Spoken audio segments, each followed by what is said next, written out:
We're at the point of the season where honestly, Dave and I look at each other and say, okay, what's an injury we haven't discussed that we can pair up with a big name? And we found one this week. We found CeeDee Lamb from the Cowboys, who had a shoulder injury, which basically opens the book, Dave, on just shoulder injuries in general, because there's a lot to talk about. Now, they said AC Joint Sprain.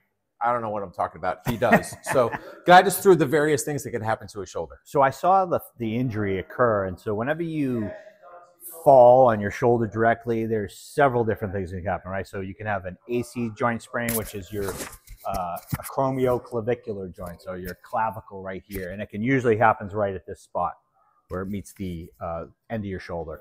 You could also dislocate your shoulder. You could sublux your shoulder. You might say, well, what are the difference between those two? So a subluxing shoulder is when it pops out and pops back in.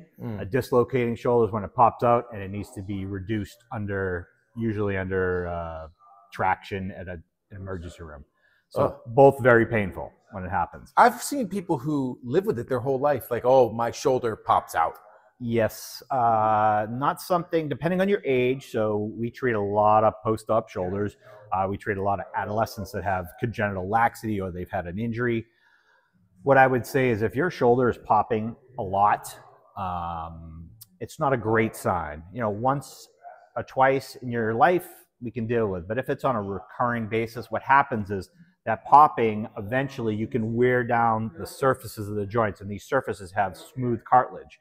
So once you start wearing down these surfaces, now you're running into an arthritic problem, and now you're just eventually you're speeding up the process of arthritis. And we don't like to do that. Even though we have great options for arthritis, we like to keep our original joints in place. We try to avoid doing joint replacements until you're in your 50s, 60s.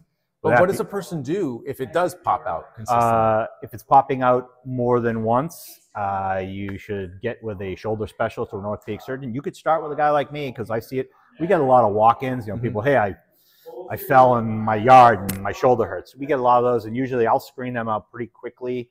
And I call orthopedics within my network of people, and usually I get them right in. And unfortunately today, as you know, if you call your doctor, you're waiting 2 to 3 weeks because they don't know who you are. But when I call, I'm sending them surgical cases and they answer the phone. There you go. It's good to know the right people, and Dave's one of the right people. So that's just a quick overview of some of the different things that can affect your shoulder. I mean, what did I have? Tendonitis. So, I mean, I had tendonitis, and I fought through that. And I actually just graduated last week, by the way. Nice. Graduation. Yeah, it was great. No, I appreciate that. I'm going to miss the staff because I kind of enjoyed the therapeutic time I spent at APR Physical Therapy. But yeah, the tendonitis. Now, the big thing is just to stay on schedule. I got to schedule the time myself to do those exercises that you and Rachel all taught me. The big picture with any type of exercise program is you got to make it a part of your schedule. And, you know, when I have a case like you and I discharge you, do you have to do these specific exercises forever? No. As long as you need to exercise regularly and avoid things that cause you discomfort, like, you know, your form was one of the issues, right?